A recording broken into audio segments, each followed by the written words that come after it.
And since you were given the opportunity to do this, alam mo, hindi lahat nabibigyan ng opportunity to do this.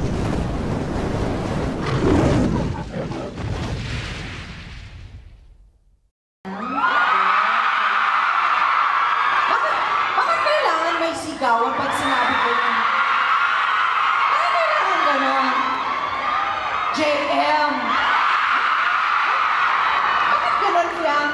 Hindi ko po alam. JM! No, but really, thank you very much for doing the video. It's an honor po. And thank you for having me in your show. Congratulations on your new album.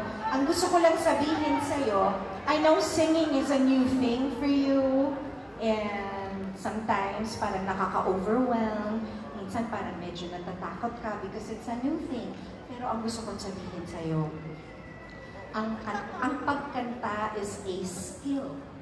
Like dancing, writing, kahit yung sports, it's a skill.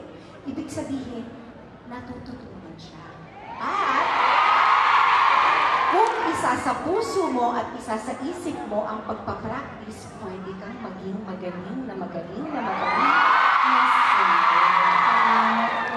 and recording album, to do a show, diba? So, kailangan lang natin, kagaya ng sinabi ko, isa isip, isa puso. Lahat ng mga gagawin natin para lahat sila maging happy. Salamat po. Thank you so much to everyone for